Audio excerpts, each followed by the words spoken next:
To Tulips and Honey. Hopefully you guys can hear me okay, and hopefully my voice will last throughout this whole thing.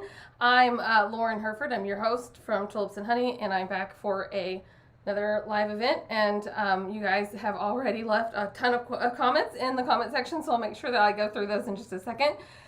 I mentioned it on the live event that I'm still feeling a little bit under the weather. This week was a little bit of a rough week for all of us in the family. We all got some sort of weird bug that was causing all kinds of problems and fever, but we're starting to feel better, and everything is looking a little bit differently because, as you guys remember, I broke this computer and I just got it back from the computer doctor, and realized today whenever I went to go live that OBS wasn't set up because I hadn't set it back up yet. So I was running a little bit late here for this, and I'm sorry that it took me so long to get everything going, but it worked, and you guys can hear me and you can see me, so that's good. That's all really, really good news. I feel a little bit wobbly because it was kind of, slapdash, but we made it. Also, just before I say hi to everybody in the comment section, Kaylee, if you think that I didn't see you, 100% call me Lauren instead of Mom. You are wrong, young lady, and you're 10 years old. I shouldn't have to deal with my 10-year-old daughter not calling me Mom. It's bad enough that she's never called me Mommy. Daddy is always Daddy, especially if she wants something, but he's never Dad. Mom is always Mom. Sometimes Mama, if she wants something really badly and Daddy's not home, it's Mommy. So I'm just saying that I noticed that in the comments, and the squirrel thing was supposed to be a special surprise. So you not only called me Lauren instead of Mom, you almost gave away this special surprise, but not quite, because you guys don't really know what she's talking about yet, so I can't wait to tell you. But anyways, I do want to say hi to everybody in the comment section. If you don't know what this is the mega live list that we do on Tulips and Honey, where I talk about recommendations and suggestions, and we talk about maybe prayer requests, or if you guys send me any questions or things like that, that I will answer on this live event. I have a sneak peek for you for Monday's episode, so you get kind of like a little bit of, insight into what's coming up, and usually we have announcements and things like that, but mostly today is a squirrel day because I did get in some really fun stuff. Some fun squirrel things that I'm excited to show you guys. I'm really pumped. But first I want to say hi to everybody. So hi Cindy, Mayoshi, Mark, of course my daughter Kaylee, who decided to call me Lauren instead of Mom.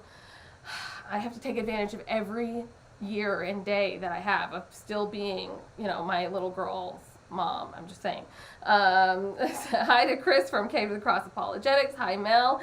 And I hope I didn't miss anybody. I'm skimming through here really quickly. I think I got the chance to say hi to everybody. Also, I changed the way that your comments look. Isn't this fun? I didn't even know I could do that until I had to re-download everything and fix that because it needed to be re-downloaded, and I didn't know that. So anyways, what do you mean today is a squirrel day? I mean that I have some really fun squirrely things to show you because I ordered them and they came in time, and I'm excited to show you. But first, before I show you that, I did also get something very exciting that I wanted to show you. I got back on here. You go. Blasphemy! I know you guys have missed that. What's wrong with you people? Have you missed that? I didn't have that on the other computer. I couldn't figure out how to get it. Now we have it. Huh? Huh? As opposed to every other day. Listen here, Chris. This is a special squirrel day because not only do I have lots of squirrels, in my head to begin with, I have squirrels to show you. And you guys, that usually I click a squirrel picture and show you that squirrel because it's more fun that way. I don't have the picture yet on this computer, but I do have this. Okay, this is ridiculous, you guys. This is so ridiculous that I just am too happy about it because instead of yelling at you and showing you a squirrel picture now, every now and then if I want to, I can do that and show you this little guy. Ah, there he is. He's kind of a fat squirrel, huh? Oh, something is really wrong with us. You're right, Brian. There's something seriously wrong with us. That's okay though, because I have this little guy now whenever I yell squirrel at you. I'm sorry. Kristen is not here to beat this. She has yet to be beaten. I do need to get that video though back because I don't have it on this one. But that's actually not the worst squirrel thing that I got because I do have, oh, what's his name? Oh my goodness, you guys, we have to name him. Ooh. I'm going to leave that to you. Wonderful Humblebees to name this little guy. He's so flippin' cute. I wish there was a way to make him just stand out the whole time. He's actually a cup. So when he's down like that, you can put like pins and stuff in there. I'm not going to because I would never do that to this sweet little squirrel. But I have another squirrel for you. You guys have been sending me this? Okay. Honestly, y'all have been sending me this. Sometimes I get it in messages. Sometimes I get it, in other ways. But I've been sent this so many times. And so many people have said, hey, you need this. That I was looking for it and hoping to find it. And I really should have paid more attention whenever they were explaining how you're supposed to put this on. But there's like special ways that this has to go. I'm trying. We might have to configure this in different little ways, but I found it. I'm sorry. I'm so sorry, you guys. But I found this hand puppet that you guys have been sending me, and I thought this would be the best way ever to wake Kaylee up every morning. Just sort of, creep it up. And really just be a horrible, terrible mom. Maybe that's why she calls me mom instead of mommy. Anyways, those were some squirrels. And there you go. You guys can name our new squirrels. That's totally fine. Mark, this is in fact the squirrel puppet. I'm sorry. I'm going to be trying to stop and every so now and then. I guess I don't really have a squirrel photo now to show you while I'm taking a drink because it's not on this computer yet. But I do have a picture that Emily sent in. This one I thought was absolutely fantastic. I love it. I'm super excited that she sent it. I thought you guys would like this quite a bit.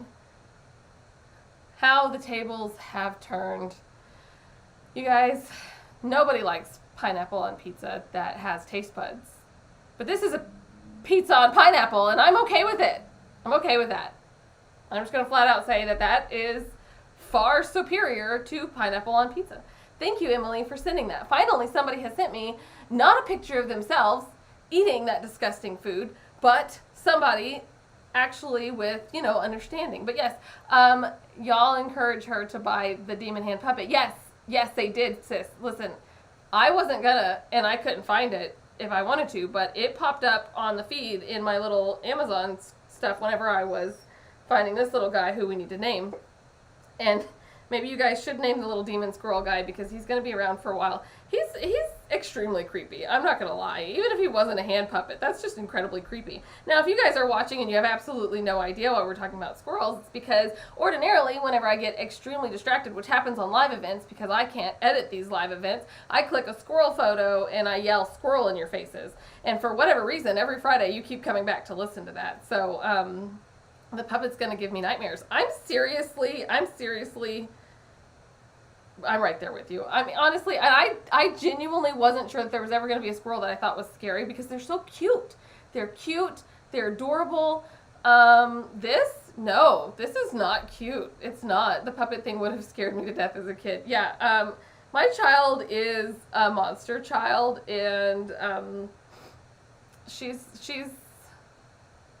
I don't want to say that she deserves to be scared because I love my child, and also I'm a little afraid of the backlash of what she'll do once I scare her with this.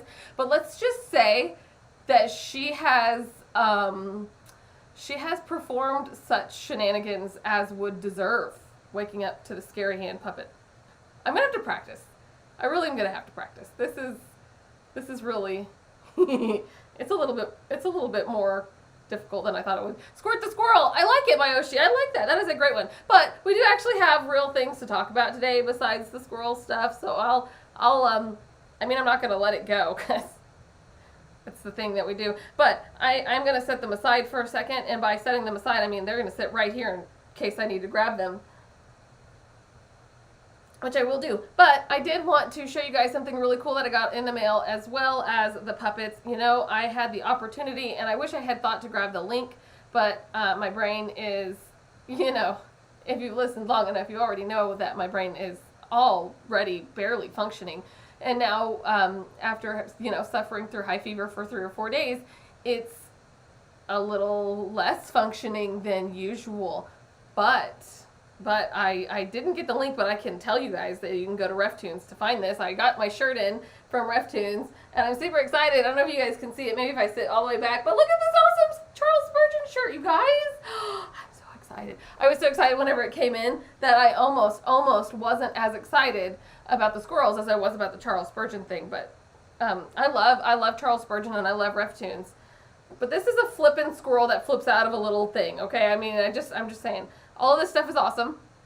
And the shirt is a RefTunes thing. If you guys didn't get the chance, I did interview Paul and his wonderful wife from RefTunes on the program.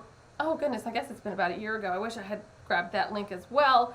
But this is one of the shirts in their shop. It's a new one, and I was so excited whenever I saw the email that they had this available that I had to go ahead and order it. And speaking of shirts, I was extremely excited to see Chris post that he actually finally has Voice of Reason merchandise. So that'll be the next shirt that I order. Voice of Reason Radio is Chris's podcast, Chris and Rich's podcast, and I think probably like every other week said, are you going to get merchandise? Or what are we doing here? Like, where are your shirts? And finally, he has some shirts. So I put a link in the comments. No, not in the comments. That makes no sense. I put a link in the descriptions so that if you guys want to join me in ordering a shirt of Voice of Reason Radio, I absolutely love getting the chance to wear other podcast shirts around town and on the live event or during important interviews. It is super fun, especially when I interview folks like Kosti Hin, who, whenever he joined the program, I had a glitch with my green screen. So the Bar Podcast shirt that I was wearing glitched with my background, and I had to change, which was good timing because he came on the program and he was wearing a Bar Podcast t-shirt, and I was like, oh man, we could have been Twinkies, this would have been so much fun. And then he was like, yeah, that's cool because your husband's my best friend, and it was like a really cool conversation. So it's fun to have those kind of conversations with people, but it also gives me the opportunity every now and then, if I run across like other Reformed people randomly, and they'll be like, hey, you know that, and I know that, and like we're like, you know, we can just be best friends all of a sudden. Ooh, Earl the squirrel, I like it. Oh, that's a good one. I really, really like that one. I mean, or Pearl if it's a girl. Ooh, there's 2 of them. I gave the other one to Kaylee, but maybe one of them can be a girl and the other one can be a boy. Earl and Pearl, the twins, and I love it, and I absolutely like it so very, very much. Kaylee, you can have the girl one, I guess, and I'll take Earl because he's going to be the one that sits up every time I scream squirrel at y'all. So maybe I should just like record a little video of him popping up. I wish that whenever he popped up that the base wouldn't just collapse because it looks cuter in the pictures than whenever it got here, but you know, that's life. Anyways, I also have in the comment section, no, why did I say it again? I don't know why I said it again. I'm going to stop and take a drink because I can't breathe. This is around the time Chris usually reminds me to stop and breathe, so I guess I'll be a responsible adult and do it myself. Jeez, remind myself to breathe. Okay, sorry. Let's see here. I have a couple of video suggestions for you guys in the description descriptions, not in the comments, because it doesn't make any sense for them to be in the comments. And I might have to change the comments, even though it's super cool looking. I can't actually read it from where I'm at. Maybe that's just what's going on with my brain, but everything does seem a little foggy right now, and I can't really see those letters very, very well. But moving on. I put a couple of links to some videos that I thought would be a blessing to you guys over in the descriptions. One of them is from Cave to the Cross Apologetics. This week, the clips that they've put on their YouTube channel have had some really substantial, important points to be made about, I mean, not really in favor of anything or against anything. I guess, I don't even know, my brain, words are difficult. It's helpful stuff that is explaining the problems or maybe poking holes in atheism and explaining the issues with their beliefs and things to that nature. But in this week's little clips I found really, really helpful for how to understand the philosophical side of these things. And so today's one that I put in there is about things not existing. And that's always been one of those really weird topics that's difficult to discuss with atheists, because, or not really atheists, but evolutionists who think, you know, there was nothing and there was something, and you can't get something from nothing, and you go down that sort of rabbit hole, and you end up, you know, wanting to pull out your hair.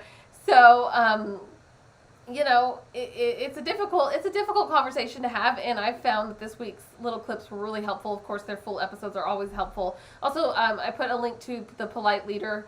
He did an episode this week that was about evangelicals versus progressivism, which I thought was really helpful, detailing some of the sort of on the same line of reasoning, poking holes in a worldview that just does not make sense.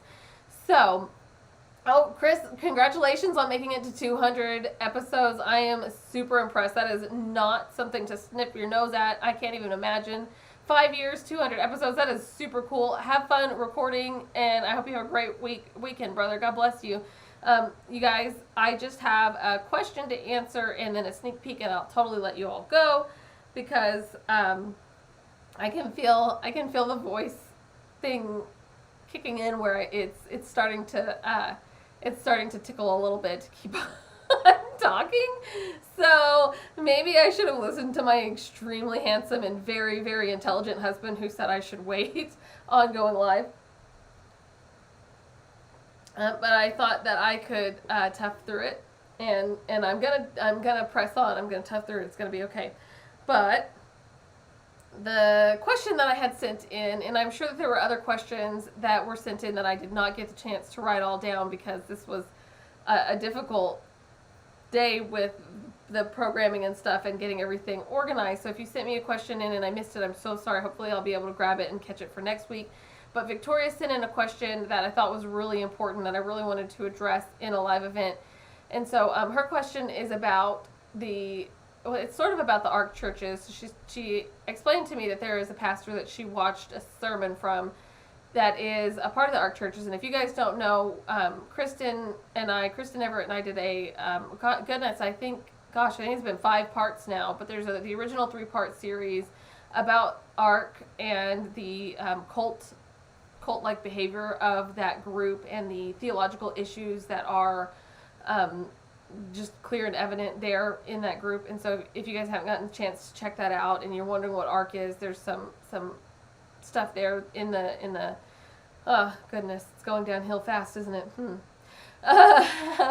There's some videos in my YouTube and podcasting archives that you can check out that will help explain ARC and to an extreme degree. And of course, we also went on Doreen's program and discussed that as well. So ARC churches are a heretical group, very, very cult-like in their behavior. But this particular friend sent in a question about this person whose sermons feel like they're straightforward and biblical. They think that this pastor's reading from the Bible and seems, to be in line with biblical truth. That he does have a growth track and other things like that. But other than that, she said he seems legit, and she was wondering if it was possible that some ARC churches can be legit, real churches, or at least have their teachings be biblical. And I thought this was really important and a distinction that is necessary that maybe I didn't get the chance to make well enough when I had Kristen on the program. Is that a lot of times the issues that are involved with cults, and you could see this really well when I had Alexis on the program talking about the UPC. A lot of the cult-like behavior isn't up front. Actually, that's pretty much the same for most cults. If you're talking about Mormonism or Jehovah's Witnesses, when you walk in to Bethel or any of these other places, you're not going to immediately be indoctrinated and shamed or treated in the ways that these cults do. A lot of that is behind the scenes, and it's kept to the people who are invested in those churches. Just like Kristen was, she was a member of the worship team, and she did classes for the women. So she was a part of the inner circle, a part of the group, a member of the church. And so a lot of these cult-like churches, they will actually wait until you're invested, wait until you have relationships, until you're connected, until this is something that leaving would be painful for, and that's whenever the cult-like behavior begins. So you can't necessarily look at a sermon or multiple sermons and say, oh, this church, this pastor seems legit, even though he's connected with ARC, which we know is cult-like in their behavior, because they're the top dogs of ARC are actually teaching and training these pastors in their behaviors and how they do these things. And those training pages, while they're not easily accessible, they are accessible to where you can see that they are teaching how to manipulate people into coming, how to manipulate wealthy people into coming into your church. And so we had leaders contact us that said, they had gone to the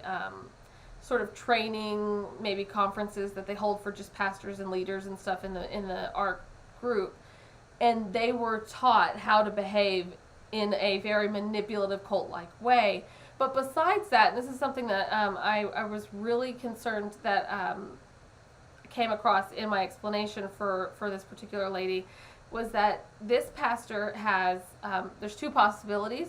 The first one is that he didn't do his due diligence in researching ARC or paying attention to the sign-up pages that he had to fill out, because I've seen those sign-up pages, and whenever you're filling them out, it's clear and obvious that it's not biblical. There's stuff in there up front for these pastors,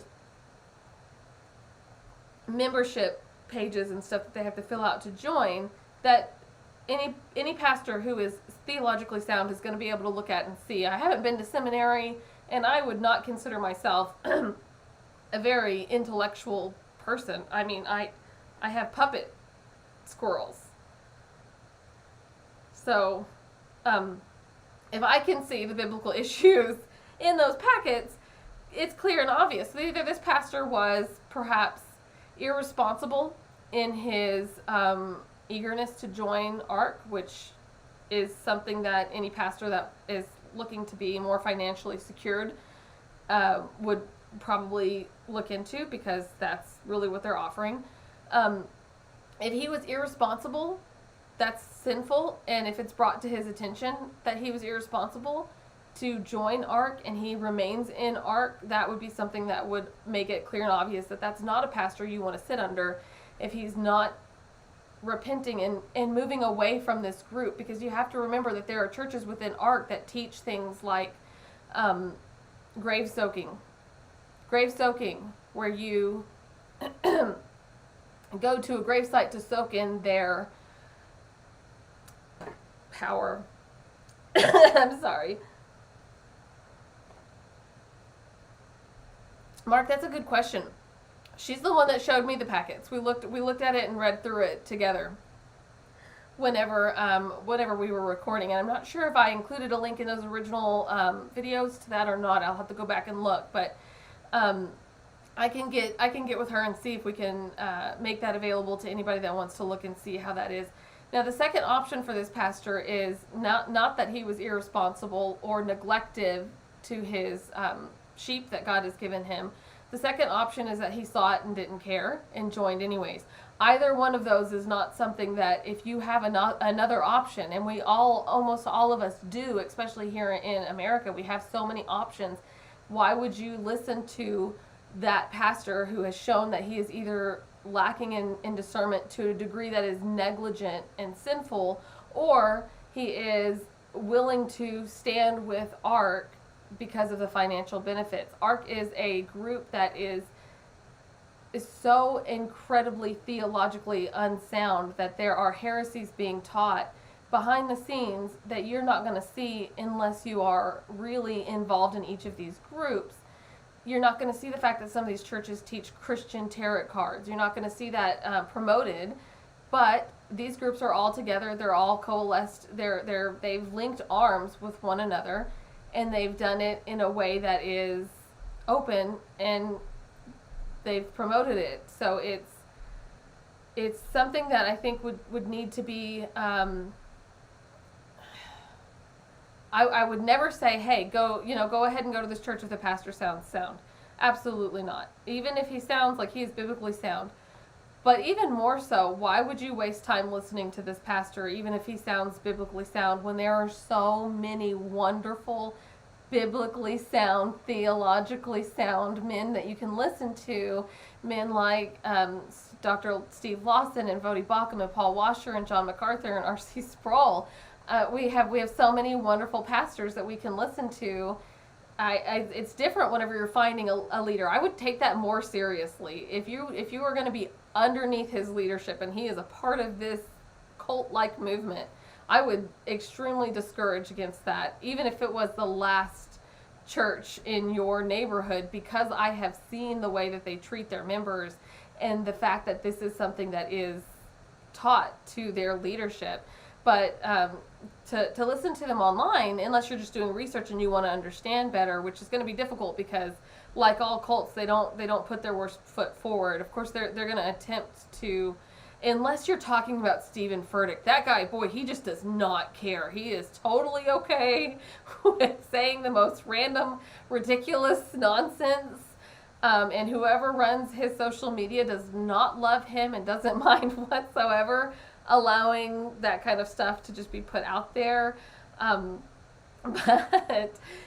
for the most part, these guys, they do try to look and sound biblical in their own ways. It's not worth your time to sit and listen to somebody whenever there are so many other options. And I would definitely not recommend putting yourself underneath the leadership of a church that's willing to do that. So hopefully that was an answer that wasn't too convoluted. I think I'm kind of like maybe going in and out of nonsense, but I mean, this is sitting next to me, so I feel like half of it is my not feeling well, and then the other half is the fact that this super creepy squirrel is looking at me while I'm talking to you guys. So there's that. Sorry. Anyways, I think that's it. Hopefully I covered everything that I wanted to cover, and I do have a sneak peek for you guys that I want to share with you all. It is Doreen. So I guess I should explain the episode that's gonna happen. So Monday came and went, and I didn't realize that a day went by because I was in such a fevered haze that I didn't really recognize the passing of time. So ever since we all got COVID, the fevers that we get, they make me really belligerent. and so every time I catch a cold or something and my fever spikes, my brain just sort of goes on vacation. And it's already halfway there on a regular good day. So I didn't realize that Monday had passed without an episode being posted until Wednesday. Sorry about that, you guys. But this episode was supposed to be posted on Monday. It's going to be posted this coming Monday. And Doreen Virtue was kind enough to come back on my program and discuss the need for women to be taught theologically. So she's currently in seminary, and I wanted to discuss it with her because I know there are some people out there that say women shouldn't go to seminary. So we discussed that. We discussed the need for theological teachings in these groups, and we also talked about the issues currently in existence in the fluff and stuff that is taught to women in churches throughout the I would say probably throughout the West. I don't know.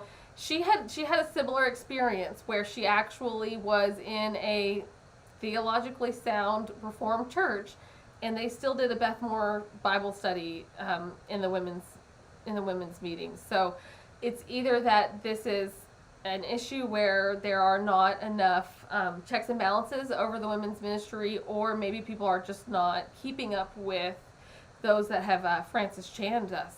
So I was excited to get the chance to talk to her again. It's always such a tremendous blessing to have Doreen on the program because she is just such an incredible sweetheart. And she's so busy with everything. Literally, when we got done recording, she told me she had 18 papers to write that week. 18 papers to write for seminary. So that's a lot. And so be praying for her. But she still joined me on the program. She's such an incredible, incredible, sweet sister in Christ. And we talked about her in seminary, and we talked about women's ministry and how important it is that we allow women to be taught theologically. So here's your sneak peek, because that's all I have for you, wonderful humblebees. So I'll see you all next week. I hope you have a wonderful week of fellowship. God bless you all. Bye.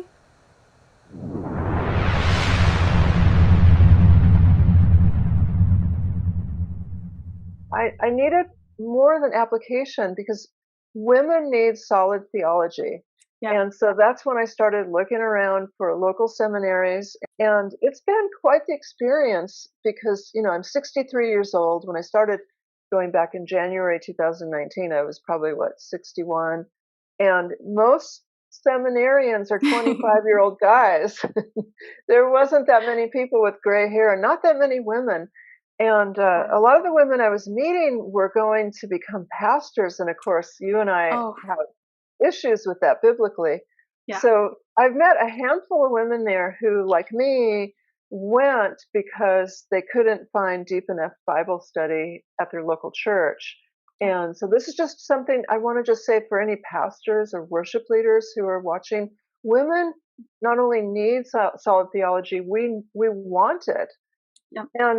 And we don't have to learn from another woman. I mean, Susan Heck is a great example of a solid Yeah. Bible study author, but you can give your women's Bible study classes a book by Joel Beek, Yeah. or even if it's not Presbyterian, R.C. Sproul, or Dustin Benge. He's a really good Reformed author.